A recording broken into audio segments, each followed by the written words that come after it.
In the dark annals of human history, some names send shivers down the spine of even the bravest souls. Names synonymous with unspeakable cruelty and unimaginable horrors. Ladies and gentlemen, welcome to a tale that will chill you to the core. In this video, I will take you through the life and legacy of the most evil humans to have ever walked this earth. From Adolf Hitler to Genghis Khan, these men are truly the worst the earth has ever seen. Adolf Hitler, born on April 20th, 1889, in Braunau am Inn, Austria-Hungary, Hitler's early life was marked by personal struggles and a deep-rooted hatred that would later fuel his destructive ambitions. As a young man, Hitler aspired to become an artist, but his dreams were shattered when he was rejected twice by the Vienna Academy of Fine Arts. This rejection, coupled with his experiences in Vienna, where he witnessed poverty, anti-Semitism, and political unrest, fueled his growing resentment towards society. In the early 1910s, Hitler moved to Munich, Germany, where he found solace in far-right political circles. It was during this time that he developed his fervent nationalism and anti-Semitic beliefs, blaming Jews for Germany's economic and social woes. Hitler's charismatic personality and powerful oratory skills allowed him to gain influence within these circles, eventually leading to his involvement with the German Workers' Party, which later became the National Socialist German Workers' Party, NSDAP, or the Nazi Party. The 1920s marked a turning point in Hitler's life. In 1923, he attempted to overthrow the Bavarian government in what became known as the Beer Hall Putsch. The coup failed, and Hitler was arrested and sentenced to 5 years in prison. It was during his time in prison that he wrote his infamous manifesto, Mein Kampf, outlining his radical ideologies and plans for the future of Germany. After his release in 1924, Hitler focused on rebuilding the Nazi Party and gaining political power through legal means. He capitalized on the economic turmoil and political instability that plagued Germany in the aftermath of World War I, promising to restore the country's former glory. Hitler's mesmerizing speeches and propaganda campaigns resonated with a disillusioned population, and the Nazi Party began to gain traction. By the early 1930s, Hitler's rise to power was well underway. In 1933, he was appointed Chancellor of Germany, and within months, he consolidated his power by dismantling democratic institutions and establishing a totalitarian regime. Hitler's reign was characterized by the suppression of political opposition, the persecution of minority groups, and the implementation of discriminatory policies. One of the most horrifying aspects of Hitler's regime was the systematic persecution and extermination of millions of people, primarily Jews, in what became known as the Holocaust. Under Hitler's orders, concentration camps were established, where innocent men, women, and children were subjected to unimaginable horrors, including forced labor, medical experiments, and mass murder. The Holocaust stands as a chilling testament to the depths of Hitler's evil and the extent of his genocidal ambitions. Hitler's aggressive foreign policies and expansionist agenda led to the outbreak of World War II in 1939. The war resulted in the deaths of millions of people and widespread destruction across Europe. Hitler's military strategies, such as the Blitzkrieg,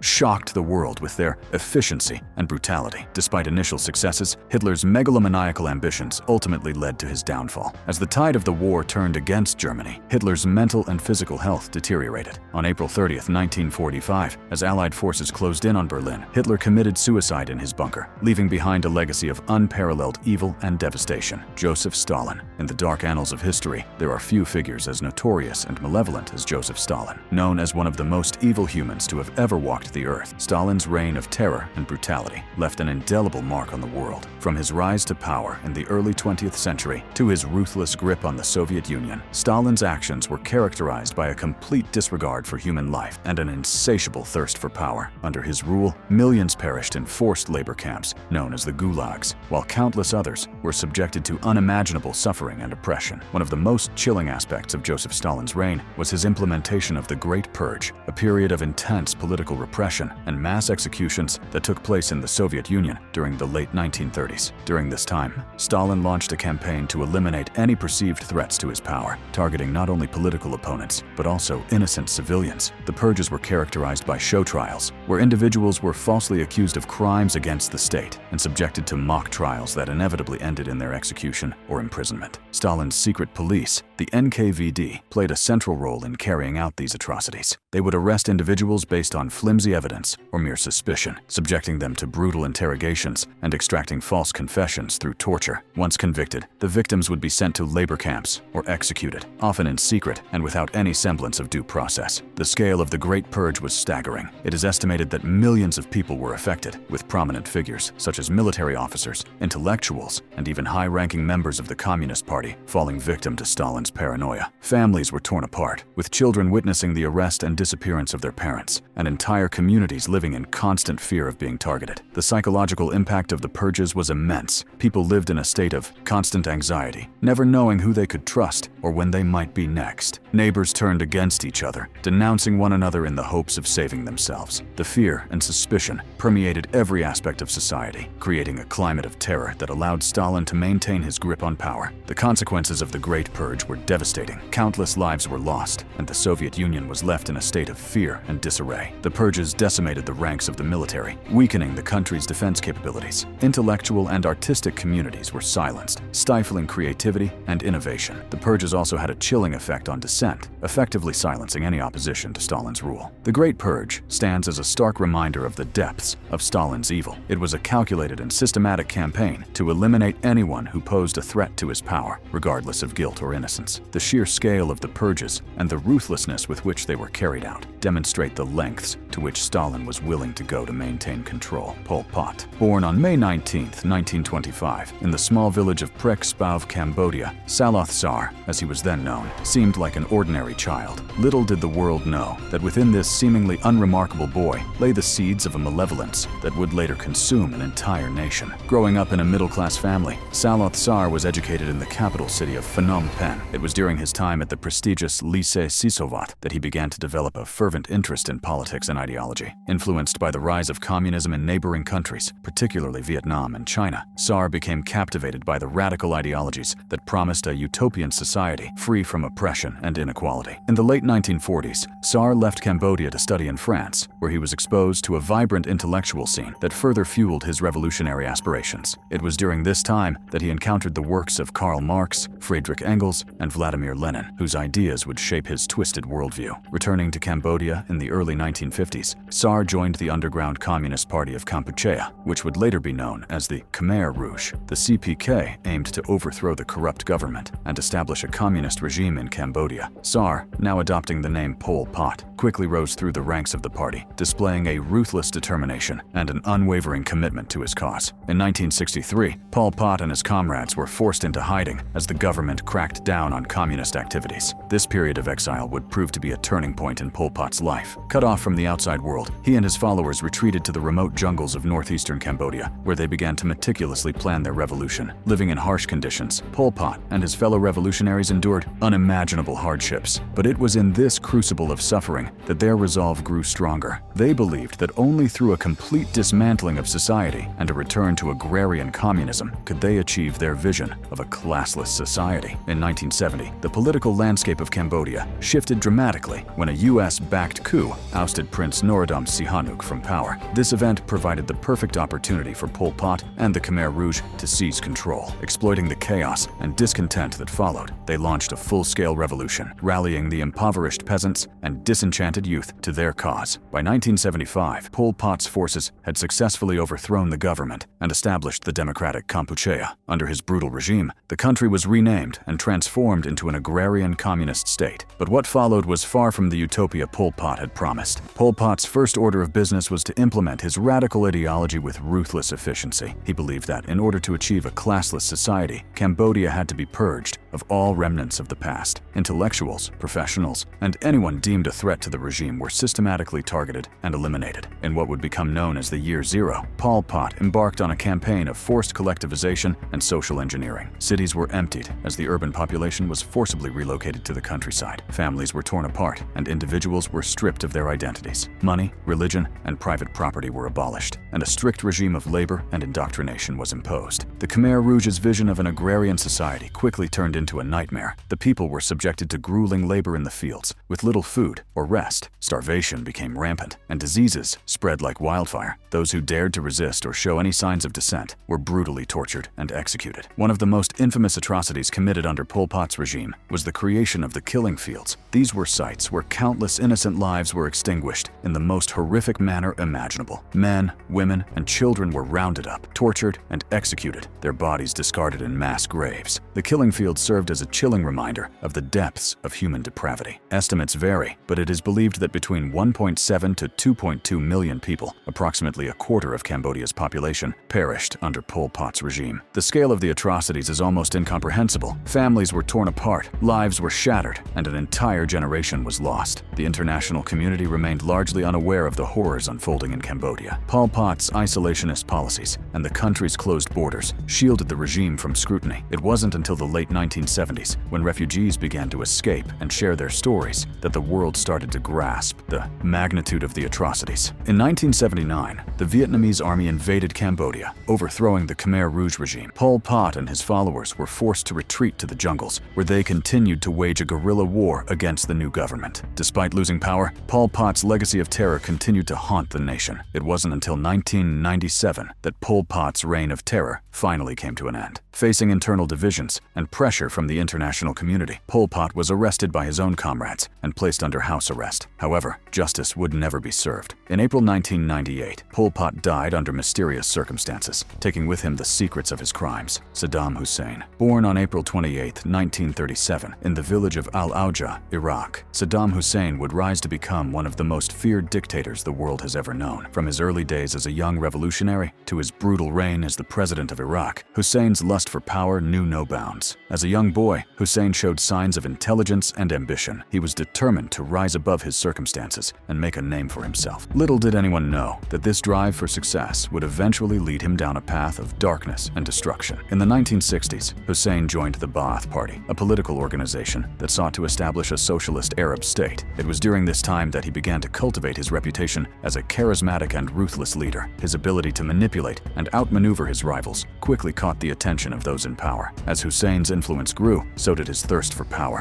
In 1968, he orchestrated a coup, overthrowing the government and seizing control of Iraq. Overnight, he went from being a young revolutionary to the president of Iraq, a position he would hold for over 2 decades. Hussein's rise to power was marked by a series of calculated moves and ruthless tactics. He purged his political opponents, ensuring that no one stood in his way. His iron grip on the country was solidified through the establishment of the Mukhabarat, his secret police force, which operated with impunity and instilled fear in the hearts of Iraqis. With power came wealth, and Hussein spared no expense in indulging his extravagant desires. He built opulent palaces, adorned with gold and marble, while the majority of his people struggled to make ends meet. His insatiable greed knew no bounds, as he hoarded vast sums of wealth for himself and his inner circle. To maintain his grip on power, Hussein relied heavily on propaganda. His image was carefully crafted to portray him as a strong and benevolent leader, while anyone who dared to oppose him was labeled a traitor and swiftly dealt with. The media was tightly controlled, ensuring that only his version of the truth reached the ears of the Iraqi people. Hussein's lust for power extended beyond Iraq's borders. In 1980, he launched a devastating war against Iran, a conflict that would last for 8 long years. Hundreds of thousands of soldiers and civilians lost their lives in the pursuit of his ambitions. And in 1990, he invaded Kuwait, igniting the Gulf War and bringing further destruction to the region. But it was within the borders of Iraq that Hussein's true evil nature was revealed. His secret police, the Mukhabarat, operated with impunity, carrying out brutal interrogations and executions. Thousands of innocent men, women, and children fell victim to his reign of terror. One of the most horrifying atrocities committed by Hussein was the chemical attack on the Kurdish town of Halabja in 1988. Thousands of innocent civilians were killed, their bodies contorted in pain as they succumbed to the deadly gases. The world watched in horror as the images of this massacre were broadcasted, but Hussein showed no remorse. In 2003, following the US-led invasion of Iraq, Hussein's reign of terror came to an end. He was captured and brought to trial for his crimes against humanity. In 2006, he was found guilty and sentenced to death. Osama bin Laden. Born into a wealthy Saudi Arabian family in the year 1957, Osama bin Laden seemed destined for a life of privilege and prosperity. However, his path took a dark turn as he became increasingly radicalized by extremist ideologies. In the 1980s, bin Laden found himself drawn to the battlefields of Afghanistan, where he fought alongside the Mujahideen against the Soviet Union. This experience would shape his worldview and lay the foundation for his future actions. In the wake of the Afghan-Soviet War, bin Laden founded Al-Qaeda, an extremist organization with a global agenda. Under his leadership, Al-Qaeda became a breeding ground for terrorism, attracting like-minded individuals from around the world. Al-Qaeda's first major strike on American soil came in 1993, when a truck bomb exploded in the underground parking garage of the World Trade Center. Although the attack failed to bring down the towers, it served as a chilling precursor to the horrors that would unfold on 9/11. In 1996, bin Laden issued a fatwa, a religious decree, declaring war against the United States. His hatred for the Western world and his desire to establish a global caliphate fueled his determination to strike at the heart of American power. Bin Laden's campaign of terror escalated in 1998 with the simultaneous bombings of the U.S. embassies in Kenya and Tanzania. These devastating attacks claimed the lives of hundreds of innocent people and sent shockwaves throughout the international community. The year 2000 witnessed another heinous act of violence orchestrated by bin Laden and his followers. The bombing of the USS Cole, a U.S. Navy destroyer in the port of Aden, Yemen, left 17 American sailors dead and highlighted the growing threat posed by Al-Qaeda. And then came that fateful day, September 11,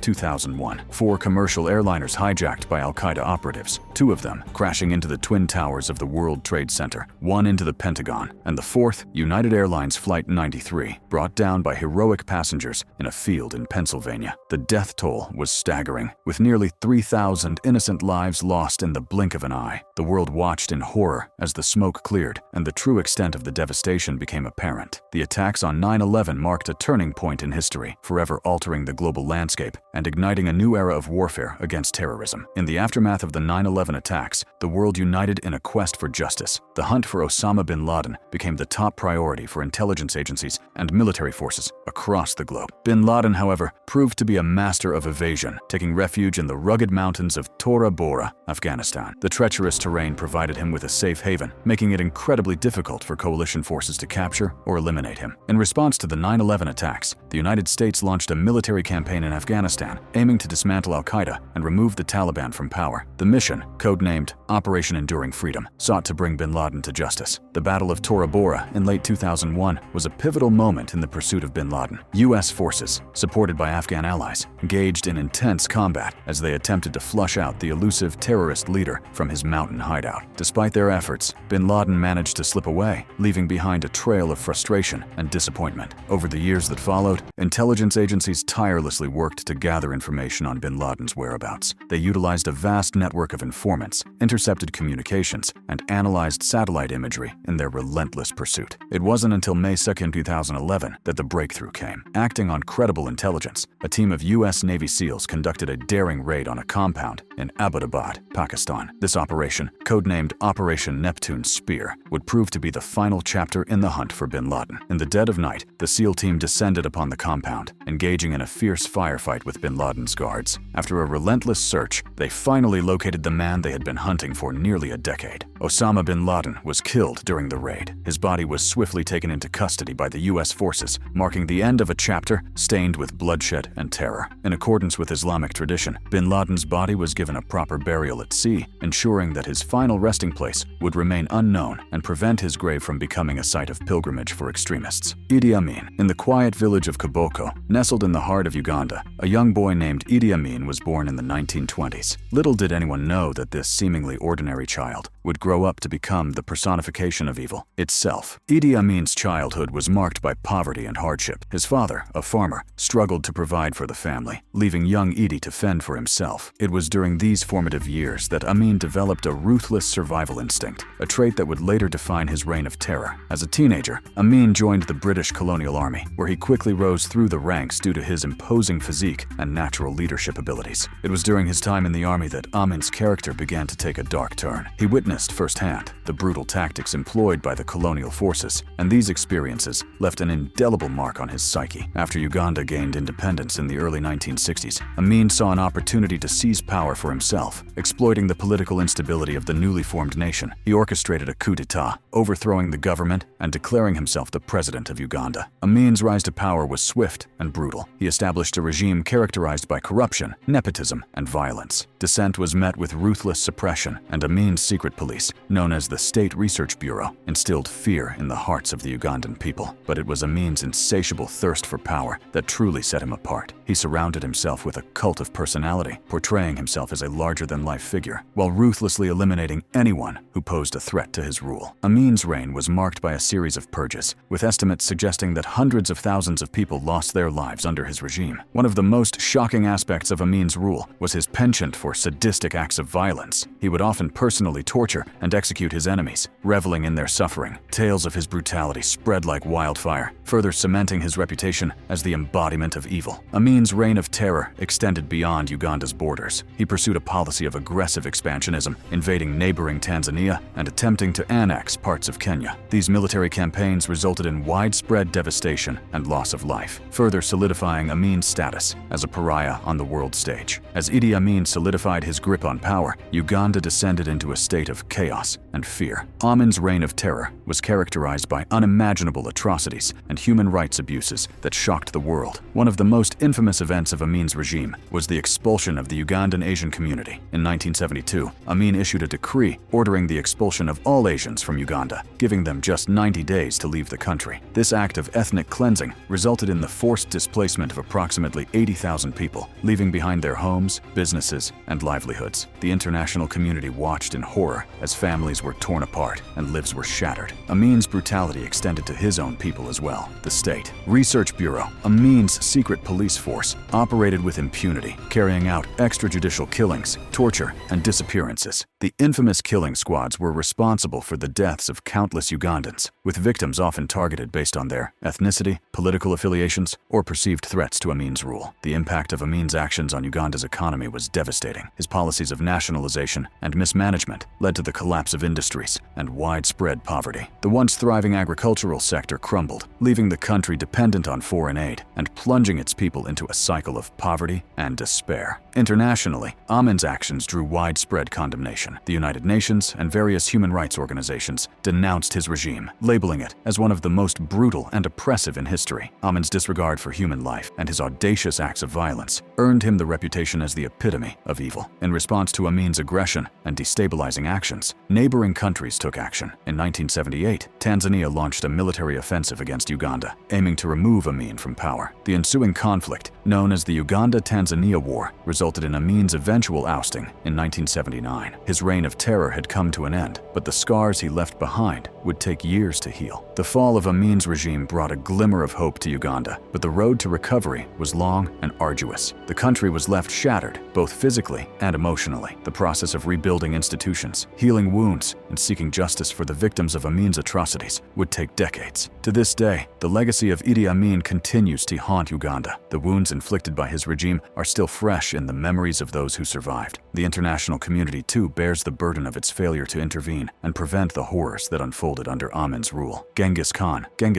whose birth name was Temujin, was born in the rugged steppes of Mongolia in the late 12th century. His early life was marked by hardship and adversity, setting the stage for the ruthless conqueror he would become. As a young boy, Temujin witnessed the brutal murder of his father, Yesugei, at the hands of a rival tribe. This traumatic event left an indelible mark on his psyche, fueling a deep desire for revenge and a thirst for power. With his family scattered and his mother forced into exile, Temujin was left to fend for himself in a harsh and unforgiving world. Driven by a relentless determination, Temujin began to gather a loyal band of followers, forging alliances and building a reputation as a formidable warrior. He quickly earned a reputation for his tactical brilliance and his ability to unite disparate tribes under his banner. One of the key turning points in Temujin's life came when he married Borte, a woman from a powerful tribe. This union not only solidified alliances, but also provided him with a strong support system. Borte would prove to be a trusted advisor and a pillar of strength throughout his tumultuous journey. With his newfound allies and a growing army, Temujin set his sights on unifying the warring tribes of Mongolia. Through a series of strategic alliances and military campaigns, he gradually gained control over vast territories, earning the title of Genghis Khan, meaning universal ruler. Genghis Khan's rise to power was not without its challenges. He faced fierce resistance from rival tribes and encountered numerous setbacks along the way. However, his unwavering determination and military genius allowed him to overcome these obstacles and emerge as the undisputed leader of the Mongolian Empire. Under Genghis Khan's rule, the Mongolian Empire expanded at an unprecedented rate. His armies swept across Asia, leaving a trail of destruction in their wake. Cities were razed, populations were decimated, and cultures were obliterated. Genghis Khan's conquests were marked by a level of brutality and ruthlessness that shocked even his most hardened adversaries. But what drove Genghis Khan to commit such heinous acts? Some historians believe that his nomadic upbringing and the constant struggle for survival shaped his worldview. In a harsh and unforgiving environment, mercy was seen as a weakness, and strength was revered above all else. Genghis Khan's insatiable thirst for power and his unyielding ambition knew no bounds. He believed that his destiny was to conquer the world. and create a vast empire that would stand the test of time. His military campaigns were not merely acts of aggression, but a means to fulfill his grand vision of a united and prosperous Mongolian empire. With a thirst for power that knew no bounds, Genghis Khan embarked on a series of military campaigns that would shape the course of history. His conquests were marked by a level of brutality and ruthlessness that sent shockwaves throughout the known world. Genghis Khan's first major military campaign was against the Tangut Empire, a powerful kingdom that controlled the strategic trade routes of Central Asia. With his well-disciplined and highly skilled army, he launched a relentless assault on the Tangut forces, employing innovative tactics and strategies that caught his enemies off guard. The Tangut Empire crumbled under the might of Genghis Khan's forces, and their lands were absorbed into the ever-expanding Mongolian Empire. Buoyed by his victory over the Tanguts, Genghis Khan turned his attention to the Jin dynasty of China. The Jin dynasty was a formidable adversary, boasting a vast army and a sophisticated military infrastructure. However, Genghis Khan's military genius and his ability to adapt to different terrains and battle conditions proved to be the key to his success. He employed a combination of swift cavalry attacks, psychological warfare, and siege tactics to weaken the Jin forces and eventually bring them to their knees. The conquest of China was a turning point in Genghis Khan's reign. The vast wealth and resources of the conquered territories fueled the Mongolian war machine, allowing Genghis Khan to further expand his empire. But it wasn't just the military conquests that defined Genghis Khan's rule. It was also his ability to govern and administer the vast territories under his control. Genghis Khan implemented a system of governance known as the Yasa, a code of laws that regulated every aspect of Mongolian society. Under the Yasa, Genghis Khan sought to maintain order and stability within his empire, while also ensuring the loyalty and obedience of his subjects. The Yasa was a strict and unforgiving set of laws, with severe punishments for those who dared to defy Genghis Khan's authority. That brings us to the end of this video. We hope you enjoyed it. For more videos like this, click on the card on your screen.